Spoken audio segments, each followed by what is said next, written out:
আজকে মানুষ অনেক সারা দেশে এত শিক্ষা প্রতিষ্ঠান, এত ওয়াজ, এত নসিহত, মানুষ এত আধুনিক হয়েছে, মানুষ এত বুঝবান হয়েছে, মানুষ এত ডেভেলপ হয়েছে, এরপরেও মানুষের আমল আকলাক চরিত্র ডেভেলপ হয় না। কারণ কি? কারণ হচ্ছে ওই মূল কারণ ওই জায়গা আমরা ঠিক হয়ে যেতাম, যেন কাটা দরকার যেন কাটবো, যেন সিঁড়ি দরকার এখানে সিঁড়ি দিব, যেখানে মলম দরকার মলম দিব, যেখানে অ্যান্টিবায়োটিক দরকার অ্যান্টিবায়োটিক দিব, আমি ঠিক হয়ে যাব। কিন্তু যেখানে যা দরকার এটা তো দিতে পারে না অভিভাবকের কারণে। অভিভাবকরা এত একবারে বুঝলি আমার ছাত্রলীগের মাদ্রাসায় আমার মায়ের গান করাইতে দিয়েছি,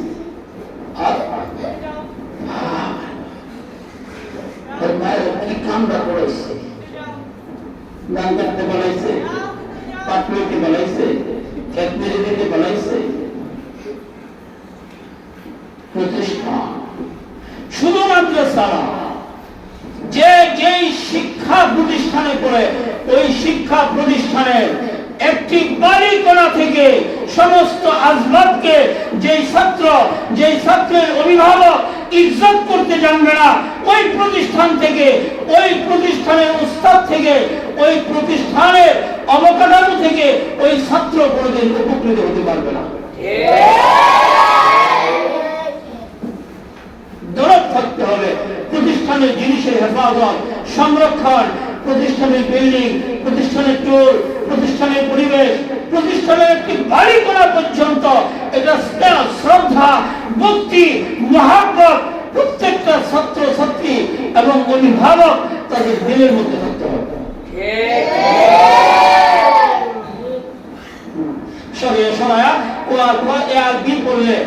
মানুষ হয় না, এটা লেখাপড়া করে না।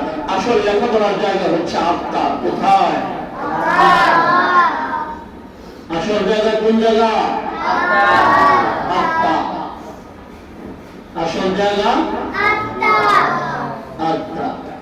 যে বিদ্যা মানুষের মনের পরিবর্তন হয় না, ওটা বিদ্যা না। আগেও মনের মধ্যে যে ধরনের জ্ঞান ছিল, এখন মনে করো এমএ পাস করে যাচ্ছে, লয়ার হয়ে গেছে, বিসিএস কেনার করছে, মুফতি সাহেব হয়ে গেছে, মনের মধ্যে গিল্টি রয়ে গেছে। তাহলে যে বিদ্যা তার নিজেকেই পরিবর্তন করতে পারলো না, ওই বিদ্যা দেশকে কিভাবে পরিবর্তন করবে? ওই বিদ্যা জাতিকে কিভাবে পরিবর্তন করবে? যে বিদ্যা তার নিজের উপকারে আসলো না, এটা অন্যের জন্য কি করে উপকারে আনবে? আজিজ উলামা, হযরতে আসাতিজা, কথাগুলো কঠিন মনে হইলেও আমি যে কথাগুলো বলছি আর বাস্তবতা আছে। সারা দেশে আজকে মানুষের প্রতি দয়া নাই, মায়া নাই, রহম নাই, আমল নাই, আখলাক নাই, চরিত্র নাই, শ্রদ্ধা নাই, ভক্তি নাই, মানা নাই, মানি নাই। সব অভাব লাগে, উড়ে গেলে চলে। একটা বয়স্ক মানুষ, একটা 20 বছরের যুবক মুরব্বী তুই করে বলতেছে, মনে করো মুরব্বী রিক্সাওয়ালা হোক, উনি রিক্সাওয়ালা, তুমি যৌবনের চালনতা, বাবার পয়সা আছে, মোটর সাইকেলে চলো, দামি একটা মোটর সাইকেল। রিক্সাওয়ালার দোষ না, দোষ তোমার।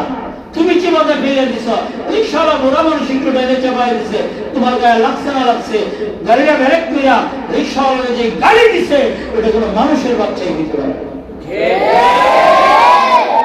আমার মনে হয় দেখি, আমার মনে হয়েছিল পথে জুতা হইয়া আমি ওরে আগে বিদায়।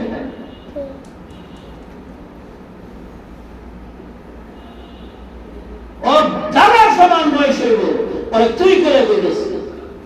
আমি শুধু বলছি, জবান ঠিক করো, তোমার দাদার সমান বয়স হইব, নাইলে উনি তোমার বাজায় দিচ্ছে, নাইলে তোমার গাড়ি ভাঙিয়া উঠছে, এটার ফয়সালা হবে। কিন্তু ভাষা খারাপ করে লাগে না, বাড়ি করে তোমার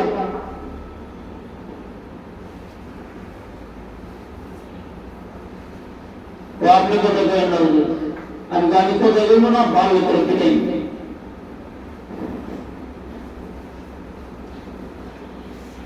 সহ্য করতে পারি নাই। উনি অপরাধ করতে পারে, হইতে পারে ভুল, তুমি নামো কাকা কান্না কেমনে, একটা কথা আছে না, মানুষ তো।